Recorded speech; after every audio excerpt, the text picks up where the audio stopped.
Have you figured out your niche? Are you helping adding value to other people's lives? Then you're in the right place. Welcome to Munira's Musings with your host, Munira Zahabi.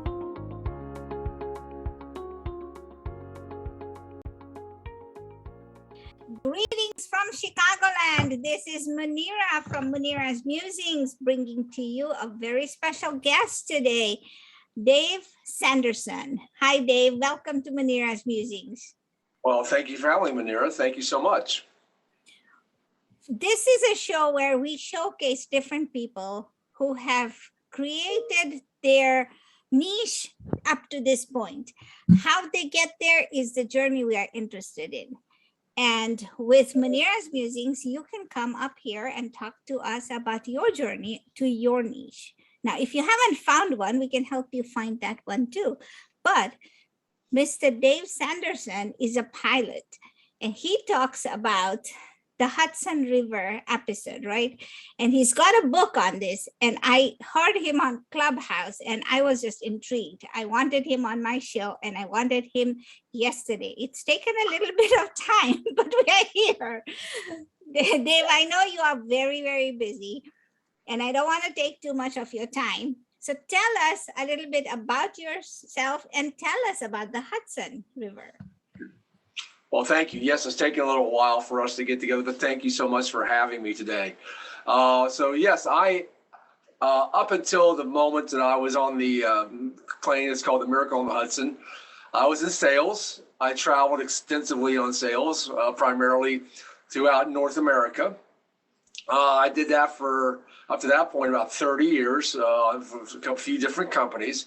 So I was always on the road. I was, I have 4 kids and a wife, but that's the sort of the life that I had. Is I was on the road 2 or 3 days a week, trying to make a living for my wife and my kids, and and trying to do all the things that dads are supposed to do at the same time. So I had many things going on. Plus, I was the head of security for a gentleman by the name of Tony Robbins. So I was traveling with him, traveling for my company, and then trying to have a life with my family. But then we had the Miracle on the Hudson, the plane that crashed into the Hudson River.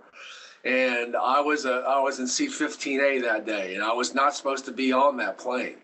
I was scheduled to be on a later flight, but that day we got done with our work early. We started our day at 5 o'clock in the morning because we were working in a distribution center in Brooklyn, New York. And distribution centers are normally up quite early, or they're 24-hour operations. And most of the time, the trucks that come into distribution centers come in very early because they got to get their loads to go out to deliver to the stores and places they deliver to. So that's why we went in so early. We wanted to see what really went on behind the scenes so we could help architect a potential new system. And that's how we got out of the work early that day at 10 o'clock. So I was scheduled to be on the 5 o'clock flight, Munira, to go home, but we got done at 10. I wasn't going to wait around 7 hours for a flight. I'd been gone 3 days that week. So that's what I called our travel agent and worked with her. She put me on U.S. Airways flight 1549. That's how I got on the plane. And ultimately, several hours later, crashed into the Hudson River. I love the fact that you remember the flight number. Most of us take a flight and we forget the flight number. But that's awesome, right? Because you made it your point. You made it a point to remember that. So you are just a salesperson. You are just traveling, doing your own thing. And you got on this early flight because you wanted to get home to your family. What happened next? I got on the flight, nothing unusual. The flight was delayed, but it was snowing in New York. It was 11 degrees and flights are delayed all the time. So, I mean, you just get used to that, right? So it's nothing, that was no big deal. But, it was about a minute after the plane took off is when I heard a big explosion on the plane. And that's what really got my attention because I was not paying attention. I thought I knew everything, right? I thought that, you get on a plane, you sort of settle in, you read your magazine, and they'll tell you when you're there. And unfortunately, that day when I heard the explosion, I knew something had happened. But I also know I flew so often and still fly often that planes have multiple engines. So I thought that this one of the engines went down and we have another engine and we'll go back and we'll get on the plane and we'll continue the day. But that's what made this so unique. Probably one of the most unique experiences of any air aviation experience in history or commercial aviation, that both engines went out simultaneously.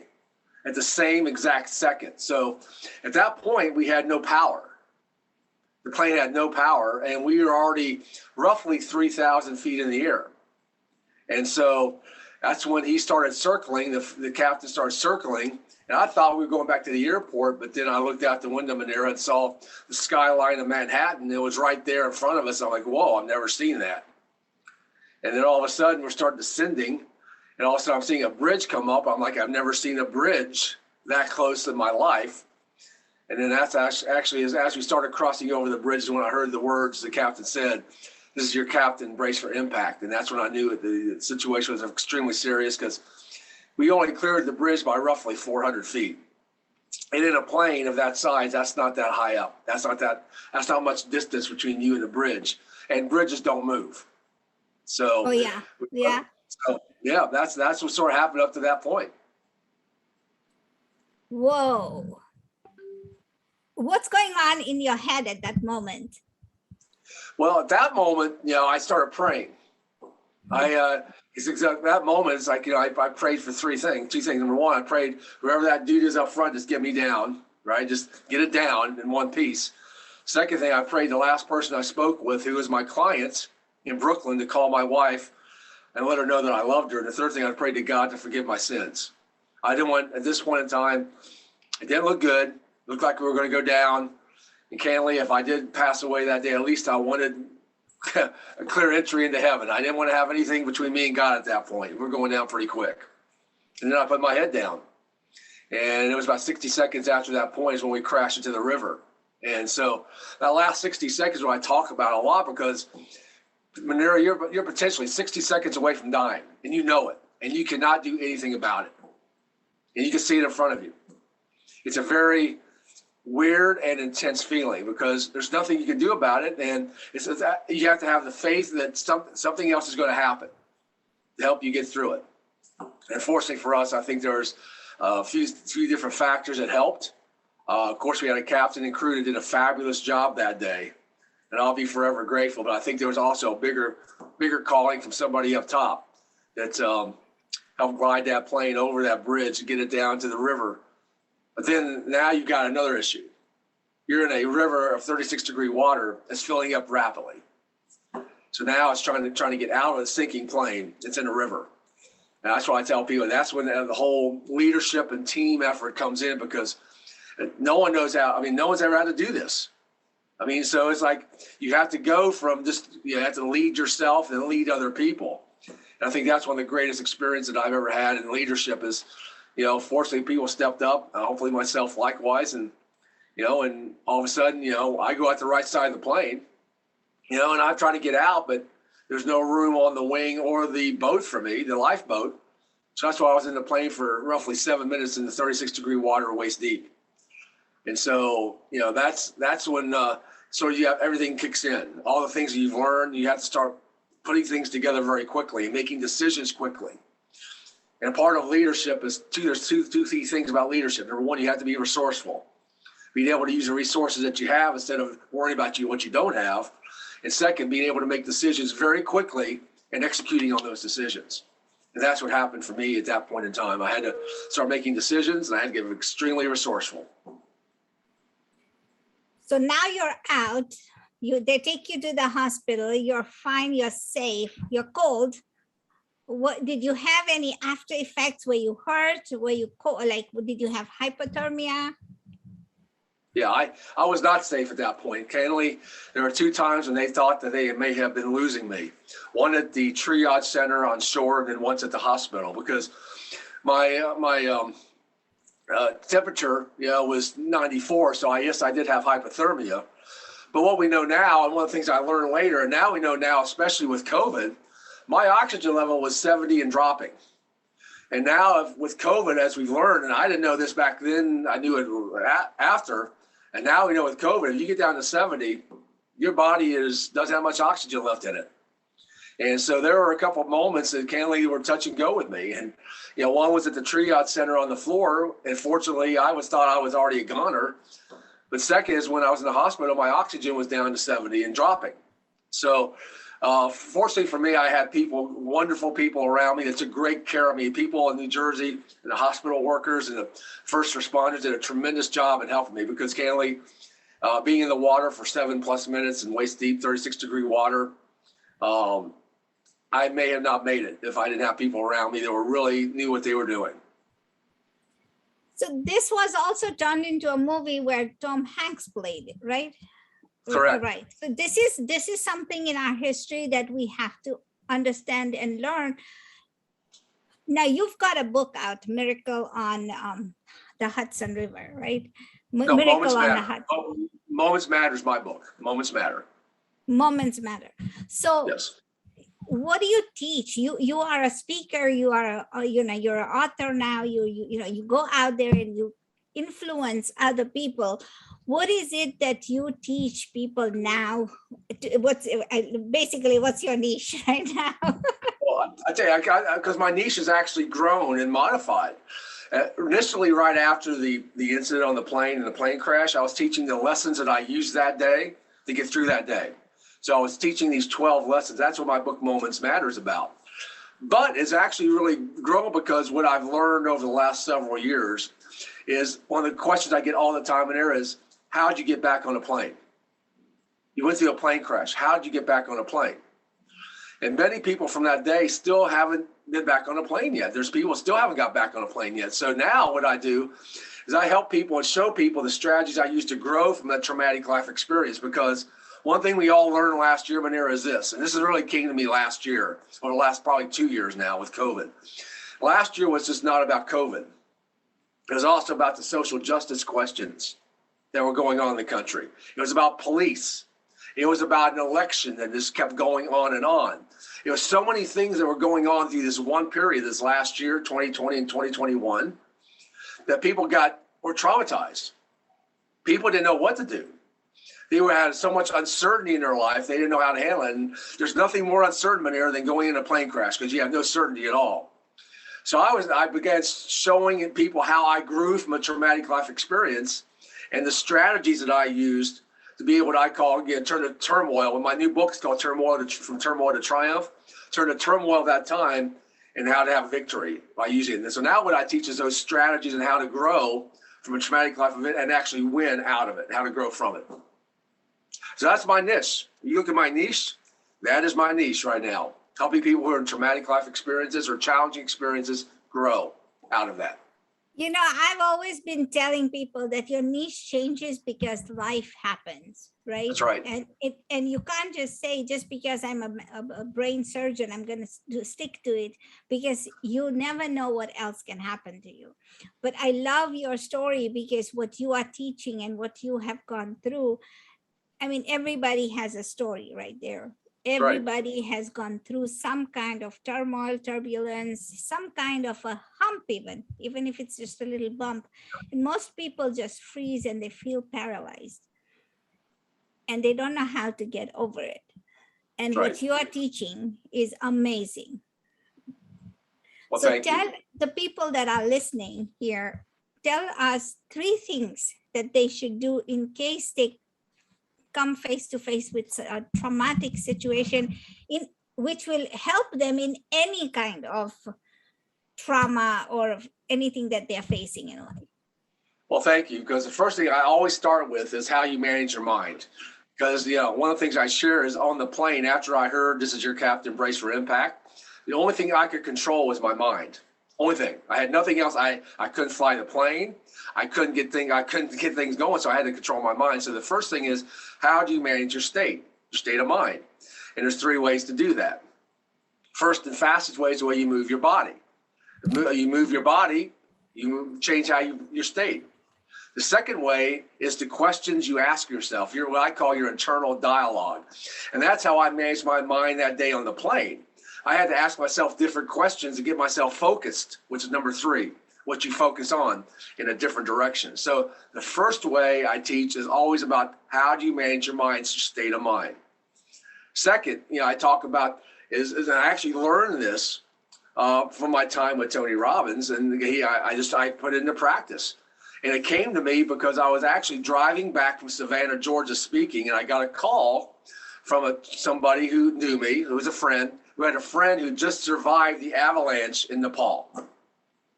And she was locked in a cabin in Northern Ontario. She wouldn't come out. She was one of 4 survivors.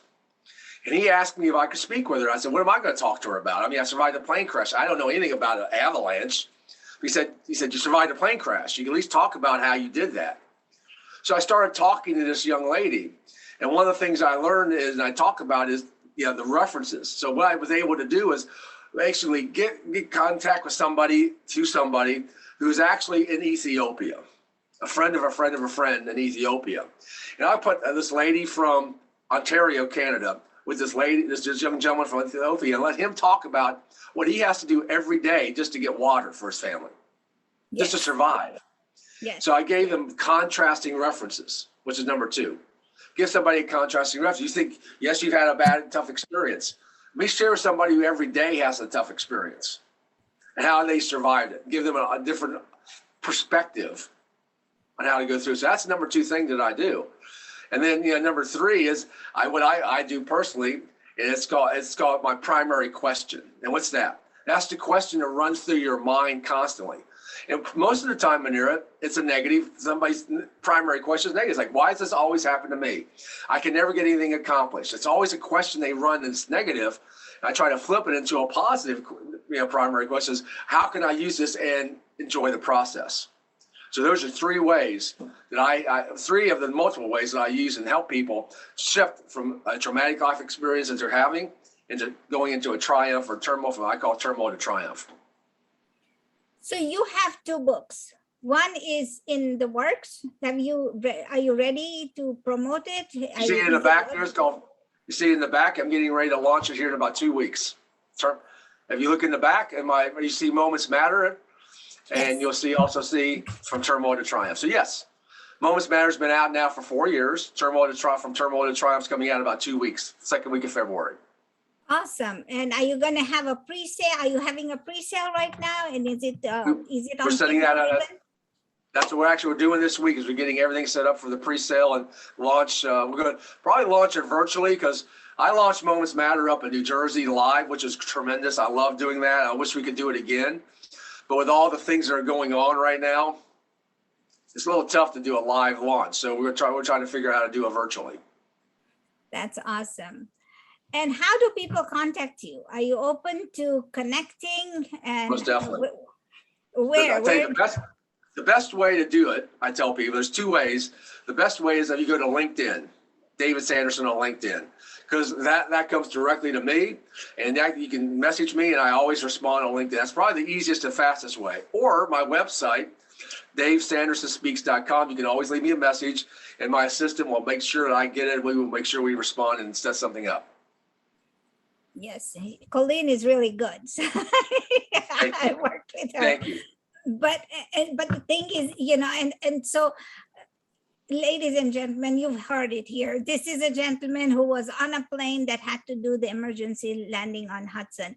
Many people don't remember it. It's been a while, but it is a part of the history. And you know what? If you really want to just see the movie, it's Tom Hanks is staring in it. I think I don't know the movie, but I haven't watched Sully. it. The movie's called Sully. Sully, yeah, because he was the name of the captain who landed the plane, right? That is correct. Right, and so it's part of our history. And the fact is that how many times do we just go from normal mode to become an emergency responder, even though you're not trained for it, because our instincts kick in. And that's the whole thing. And if you want, please go ahead and go get Moments Matter. And what was the other book? I'm sorry. From Turmoil to Triumph. From Turmoil to Triumph, because it's a story. It's lessons that we have to put into practice. But I'll tell you one thing. I read a book like that a long time ago. I don't remember the name. And in this, the antagonist he kicked into gear when things happen in his village. And it's a story, I think it's a book series or something, but he never forgets that main lesson that he learned. And because of that book that series that I read. I don't remember the name. I'm so sorry. But it allowed me to take steps in my life because I could go back and then go into reverse before you go into park and things like that. And it's just life lessons that go into effect in your life. Now, listeners, if you are interested in connecting with Dave, go ahead and find him on LinkedIn. He's going to connect with you, number one. Number two, if you would like to be a guest on Munira's Musings, please message me so we can schedule a date, because we want to hear your story and your journey to your niche. Dave, thank you so much for being here on our show. It is an amazing day when I finally get to speak to you. So thank you, and we'll be in touch. And if you could please give us the links in the Facebook, and then we'll put this podcast on wherever you listen to your podcasts. I'll be more than happy to send that to you. Thank you very much. Thank you, and have a wonderful day. Bye. Thank you for listening to this episode of Munira's Musings with your host, Munira Zahabi. If you enjoyed our show, please share and subscribe to this channel. And for more content, please join our Facebook group.